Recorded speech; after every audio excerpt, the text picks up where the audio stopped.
hora hori urahumanura he dango kumanza he dibi ariko ma ntabwo ari wowe ariko asa ninde ukoresha ni muntu ki yarabisigiwe he dobene manda narabisigiwe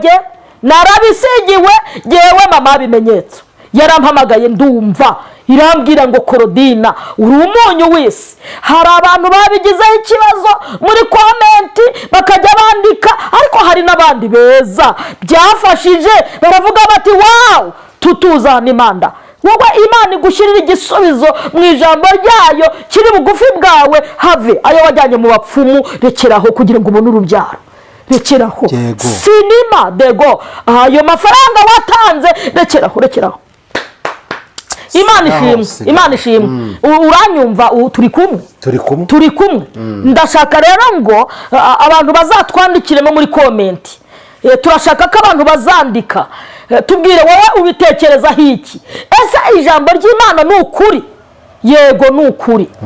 Buriya nepo nagira ngo nkubwire ngo nubwo nagucaho dirarara nkakubwira ngo ahira iki cyatsi wenda icyatsi runaka kiri impande yawe ukirye urakira, siniwidibi bipfa kuba bivuye mu kanwa k'Imana ivugiye muri jewe biraba. Biraba sangadebo ntago ari ngombwa ko uhora urwara umutwe w'igihe cyose ngo uzahorera kuri paracetamol ko zananiwe se ko zidibi ko waziriye bikanga wahinduriye mu ijambo ry'Imana. Imana ishimwe kandi hari umuntu uri kubwira, hari umuntu numva Imana iri kubwira kore were umunyu ubundi uraryoshye. Reka hano mpavuge yego umunyu uraryoshye. Imana yabwiye Abisirayeli, usomye igitabo cya Ezekiyeli ugasoma, Imana yarababwiye ngo nimumara gutunganya ibitambo muzabishyira abatambyi, nimamara kubibashyira babishyira ku gitambo babitera umunyu. Buriya mu buzima bwacu ubushize narabivuze, nta muntu wagutekera meza ngo ashyireho mayonezi bya bindi byanyu, ashyireho na bureba bya bindi sinanabizi, ngo aterekeho ashyireho n'amafita ashyireho ngo narangiza kwima umunyu. Ndakurahiye mwe na mama bimenyetso umubyeyi wisobanukiwe uzi icyo yahamagariwe, uzi wamaze kumenya misiyo ye ku isi. Niwe tugiye kuganira nawe muri kano kanya, reka nkubwire ngo icara hamwe yego dufashwe mu izina rya Yesu. Imana ishimwe. Ikibazo cyo nuko turi bwunguka. Imana ishimwe cyane. Aho neza ndashimira Imana, ndagufuje mu izina rya Yesu. Nukuri nanjye ndakwikirije mu rya Yesu Kristo w'i Nazareti, umwana w'Imana. Yego Imana ishimwe, ndi umwana w'Imana, ariko kandi murimo muranyita mama bimenyetso, ariko ubundi nitwa Uwimana Korodine. Nubundi ndi uw'Imana kuba naba n'ibimenyetso. Amina, kuba naba n'ibimenyetso Imana ikoresha ntacyo bitwaye. Kwita mama bimenyetso narabyemeye rwose, kuko Imana yaguhamagaye tuwe mwana ndaguhamagaye ariko impagurukije niko inzanye rwose. Narayamanitse imbere y'umuremyi wanjye Yesu Kristo. Narabyemeye narayamanitse, numva kandi muri jewe ndi fiyeri yabyo. Nepo reka nkubwire ndi fiyeri yabyo. Mu yandi magambo nubwo wenda ya mashuri hari ukuntu byagenze, jewe nejejwe nabyo. Shedango rebo tikube fonima ahubwo se mugire ngo hari icyari cyaba wiri bifonima rwose. Narabyemeye ubwo nicyo ndimo ndavuga, mba ndi kubihamya no mu isi y'umwuka. Hashe nangala wadibo tekozanima no mu ijuru barabyanditse, gende mama bimenyetso ni kuzimu hebibifo nimpabwa imbaraga zo kujyayo nzajyayo naho babimenye koda la eraga umwami wanjye yagiyeyo hediwini mifo icyahabaye kirazwi heri wodeba. Aho rero yasikudebo yasize hakinze hubwo hello banyumvire pfiriya, ariko ni kudebo kuko ndi umwana w'Imana bidasubirwaho. Abantu rero bakumusaraba TV turabasuhuje.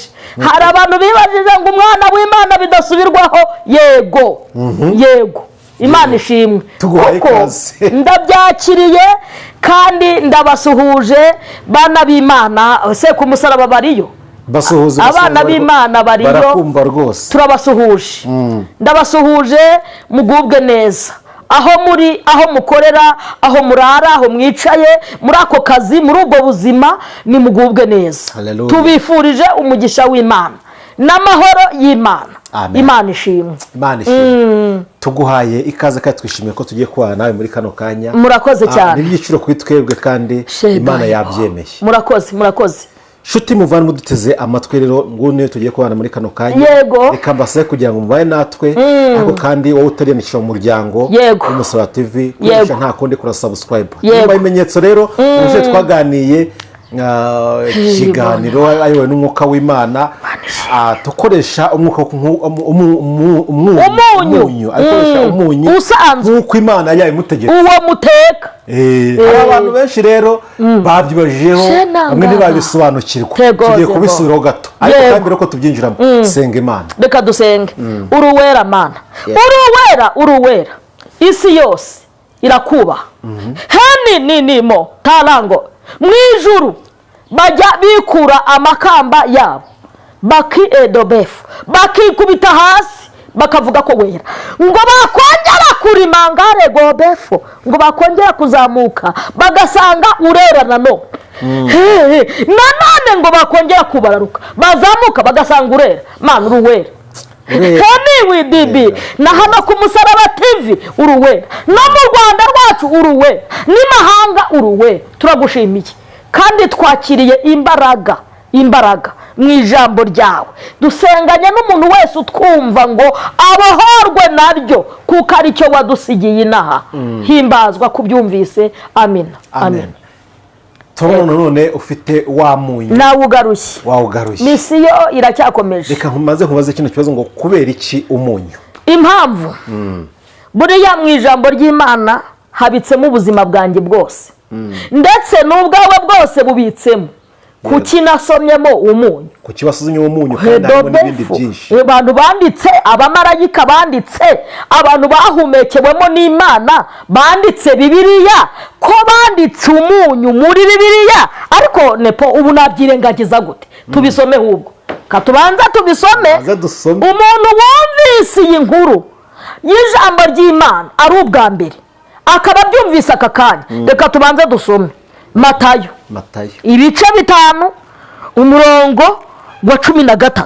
ngewe nshakana na kwiherera hejuru, abonye abantu benshi, azamuka umusozi, amaze kwicara abigishwa be abateraniriza hamwe. 10 umurongo wa 3 haravuze ngo arababwira ngo hahirwa abakene mu mitima yabo kuko ubwami bwo mu ijuru ari ubwabo. arakomeza, nawe ugenda usoma nyine. arakomeza aravuga ngo hahirwa abafite inzara n'inyota. arakomeza hepfo ku 10 hahirwa abaranganijwe ubutumwa bwiza. ageze ku murongo wa 11 arababwira ngo muzahirwa. arakomeza nyine aracyababwira ayo mahirwe. ariko 13 nashatse ahavuga ijambo rikomeye, arababwira ngo muri umunyu w'isi. mbese umunyu nukayuka uzaryoshwa n'iki? ntacyo uba ukimaze keretse kuwujugunya hanze abantu bakawukandagira. ahubwo tukiraha nguhaye kado nkifurije kutazajugunywa hanze ngo abantu bagukandagire. reka nkubwire, ntuzagera ukayuka kugeza ubwo Imana ifata umwanzuro ikavuga ngo ndamujugunye. ako kari agaciyemo ndetse n'abantu bayumva. turi umunyu w'isi. dangorabo. ariko Mana yewe ndumva ikidesika ijuru ryakingutse. kumbi burya nicyo bivuze. ariko Mana umunyu hayerebone manda siniwiribi. erega Eliya yari umuntu umeze nkanjye. harangwi n'imifo. Eliya yari yaravukiye amezi 9. ariko ni gute nta sharama ntakora icyo Imana yanzaniye. haleluya haleluya. Uko biri kose hari abantu bazandeba n'abanyumva ibi bintu bagomba kubimenya. Kodene ngorasi heribi ntajwi ryigeze rivugana na Eliya ngo rimubwire ngo jya kwa Ahabu ugende umubwire ngo ntaho Bibiliya iryerekana, nta muhanuzi ngo ugende umubwire ko uhagaritse imvura. Domene estafo niwe Elisa reka mugarukeho nta nangara widibi Herosi bamubwiye ikibazo gusa cyari muri uriya mudugudu. Hello ido bimara baramubwira ati uyu mudugudu kuureba Elisa we inyuma ni mwiza, iyo umubonye mu nzira agenda ugira ngo nta gahinda kuzuye mu mutima we. Uyu mudugudu inyuma rwose ngo wari mwiza, hariko abana bawo ngo bawugezemo babwira Elisa bati n'ubwiza bw'inyuma gusa. Umva Imana ikundindire pe, n'ubwiza bw'inyuma gusa, ariko uyu mudugudu ufite ikibazo, ufite amazi asharira. Halewedebo hari umuhanuzi wabonye uzongera usome ngo Elisa ahita abwira bana b'abahanuzi babimubwira bavuga ngo nimumpe imperezo nshya munzanire n'umunyu, ubutaha nzagaruka nzanye n'inkono ahubwo nguye mu bantu bazikora, reka mbihorere ko kubavuga. Henimi bora bamwe bakora wa murimo wo kuzibumba ndashaka kuzayizana hano kuri kamera, bamuha imperezo nshya bamuha n'umunyu. Sedo befone ndabigaruye rero. Umunyu rero harimo ubutsinzi mu munyu. Hediwi dibi fonema umunyu ushobora gushangesha icyangiro kiri ku muntu. Imana ishimwe, ariko ndumva kugira neza kw'Imana, ndumva akayaga k'ijuru. Umunyu ushobora gushangesha ibibyimba mu nda. Sinkubwiye ngo uzawunywe, no ntuzawunywe. Helalala ngo uvuga ngo umuhanuzi ave utazambeshyera. Jewe ndakubwiye ngo muri izi mbaraga Helasi Yesu yavuze abigishwa be abihereranye amaze kubabwira ya magambo akageza ubwo ababwira terega muri umunyu w'isi, ariko mubaye muti jewe ndabyemera ndi umunyu w'isi. Hedomini wi shanima nyuma y'igihe kirekire urwaye uyu munyu harimo imbaraga zishobora kodibi fonima biterwa n'uzikoresha ahubwo. Ndahishuriwe kandi biterwa n'umuntu urimo urazikoresha. Si nguyu ntuvugwa mu ijambo ry'Imana. Renema Elisa se ntago yaguhumanuje amazi abantu b'Imana bakongera kunywa byari byabayobeye. Kodiding lawodebo herema kucyangiro ni nonaha hezimora hori urahumanura. Dango kumanza hedibi ariko ma ntabwo ari wowe, ariko asa ninde uwukoresha ni muntu ki? Yarabisigiwe. Hedobene manda narabisigiwe jewe mama bimenyetso yarampamagaye ndumva irambwira ngo Korodina uri umunyu w'isi. Hari abantu babigizeho ikibazo muri komenti bakajya bandika, ariko hari n'abandi beza byafashije baravuga bati wow tutuzana imanda. Wowe Imana igushyirira igisubizo mu ijambo ryayo kiri bugufi bwawe, have ayo wajyanye mu bapfumu rekeraho kugira ngo ubone urubyaro.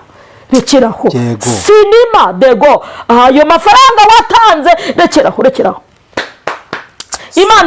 Imana ishimwe. Uranyumva turi kumwe. Ndashaka rero ngo abantu bazatwandikiremo muri komenti. Turashaka ko abantu bazandika tubwire wowe ubitekerezaho iki. Ese ijambo ry'Imana ni ukuri? Yego ni ukuri. Buriya nepo nagira ngo nkubwire ngo nubwo nagucaho diralala nkakubwira ngo ahira iki cyatsi wenda icyatsi runaka kiri impande yawe ukirye urakira. Siniwidibi bipfa kuba bivuye mu kanwa k'Imana ivugiye muri jewe biraba.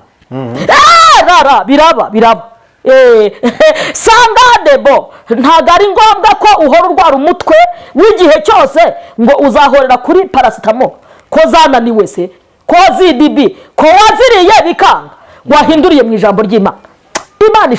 Imana ishimwe. Kandi hari umuntu uri kubwira, hari umuntu numva Imana iri kubwira kore were umunyu ubundi uraryoshye. Reka hano mpavuge. Yego. Umunyu uraryoshye. Imana yabwiye Abisirayeli, usomye igitabo cya Ezekiyeli ugasoma imana yarababwiye ngo nimumara gutunganya ibitambo muzabishyira abatambyi, nimamara kubibashyira babishyira ku gitambo babitera umunyu. Buriya mu buzima bwacu ubushize narabivuze, nta muntu wagutekera ameza ngo ashyireho mayonezi bya bindi byanyu, ashyireho na bureba bya bindi sinanabizi, ngo aterekeho ashyireho n'amafiriti ashyireho ngo narangiza kwima umunyu. Ndakurahiye kubwo gusonza, kubw'inzara ushobora gukoramo ariko ntiwarya wumva uriye ibintu biryoshye. Umunyu rero uraryohesha. Reka mvuge abantu numvisha umwuka nyongoreye, reka mvuge aba bamama babuze ubuneshendo, uburyohe, ubuzima bwiza mu rugo mungo. Rarironge de sango de pofe ni marakota heniwiribi. Jya usoma nshuti yanjye mu ijambo ry'Imana harimo byose. hano naneshango de bone waranga. Nigeze no gusoma mu itangiriro sangamo amagambo avuga ngo muzahaca biriya byatsi ngo mubirandure. Uzi ko n'ibyatsi byanditse muri Bibiliya hininimo tango. Waba urwaye ibibyimba nkakubwira ngo hediwe sohoka, reba icyatsi kiri ruguru y'urugo, gifate ugisigeho urakira. Abantu b'iyi minsi nepo reka nkubwire batinze kwizera Imana. Ubundi by'Imana yatwandikiye byose, ubuzima tuzabamo bwose burimo hano. Niba aya magambo Yesu ari wavuze ngo muri umunyu w'isi, wowe urabikura urinde. Si ngombwa ko abantu bose babyemera, ariko abantu babyemera bihorere, bareke batsindirwe nabyo, bareka banesherezwe nabyo. Nishabimura n'ubundi ntago twaje kubwiriza ubutumwa bwiza ngo abantu bose bihane, ariko bibaye na byiza bose bakwihana. Rere bonde etango turi mu murimo, nutumva uyu munsi ejo Imana izazana undi abikubwire, ejo Imana ihagurutse undi abikubwire. Ariko narinje kubabwira ngo umunyu uromora hanimo ku bikomere bisanzwe, hanyuma n'ibikomere byo mu mutima. Muri umunyu w'isi shimiriwe n'ibikomere byo mu mutima hazangonemo. Hari ukuntu nyine bigenda, hari ahantu bikorera, hari isi bikoreramo. Heno befo ahangaha ni kuri kamera, ni ku mbuga nkoranyambaga, uragira ngo nkubwire gute? Ariko ndi umunyu w'isi. Reka wenda wowe ne kugushyiramo jewe Korodine Uwimana mama bimenyetso, ndi umunyu w'isi. Bibi fonima hari inifo, hari ibyo nakiza nkorewemo na Yesu, hari imbaraga zica muri iri jambo ry'umunyu Imana yavuze. Terango debo fenima. Imana ishimwe. Yego. Ubushize watubwiye umunyu ugiye gukomozaho. Ko abantu bizereye muri uriya munyu cyangwa bizereye muri uwo munyu bashobora kwakira igitangaza bagakira indwara. Reka tubaho ubuhamya. Ntabwo turi buvugire amazina y'abantu hano kuri kamera, ariko abantu barabohotse. Buriya hatinda kwizera. Ubundi nakubwira ngo wizeye ni ivu ryo mu mbabura yawe. Burya harimo umuti, burya harimo ikintu ijambo Imana yarivugaho. Ariko koko abantu batinze kwizera. Reka tubaho ubuhamya cyane nko ku kintu cy'indwara y'abadayimoni. Hari abantu benshi bagiye baduhamagara tutari buvuge kubw'umutekano wabo, bakatubwira bati mukozi w'Imana nakubanye ku kiganiro cy'umunyu, niko cyiswe. Iki ni ikiganiro cy'umunyu. Umunyu shimane wa debo. Twakubanye none wamfasha, ndarampebeba wamfasha. Abana banjye ba distango iyo bwije turaturwanira ku rugi basohoka bashaka kwigendera. Ni imyuka y'abadayimoni. Deni wiribo shenima. Niba umuntu akubwira ngo amaze gatatu arara mu nzu kuva ukimusengera, ariko ubwo ntago bikora. Birakora nubwo abantu batabyemera. Birakora ariko kandi hari n'ababyemera. Erega imbaraga z'Imana ntago zemerwa na bose, ariko birako. None kuki weribi nifo umuntu akakubwira ati nkorana amenyo birancika. Iyo ndi mu bantu nisanga ndimo ndayahekenya, kandi bya bindi byo guhekenya cyane amenyo hari ukuntu umuntu agucaho ahekenya amenyo ukumva araturagurika nk'ibigori. Akakubwira ati biranyobera, naba ndi kugenda kwikiyiko numva byitangije, mbese mu musaya we harajemo imashini ikora. None akaba buri gitondo akaba guhawudi ati mwana w'Imana ndumva bigenda byoroha, ariko Mana reka nshimire Imana. Rero harimo imbaraga mu ijambo Imana ivuga. Ntabwo nkubwiye ngo ufate uwo munyu wawe uteka uwukoreshe uko utabitegetswe n'umwuka. Ngewe mfite uko Imana yambwiye. Yego birakora rwose. Yego Imana ishimwe birakora. Kuko reka ngufashe, hari abantu benshi bagiye bumva izi mbaraga zo gukoresha umunyu, zo gukoresha amavuta. Ubwo sinkuvugiye ahantu koko. Bakavuga bati bajya ikuzimu no mu ijuru biriyo. Haleluya. Ariko ku cyundi abantu bahita babona ikuzimu.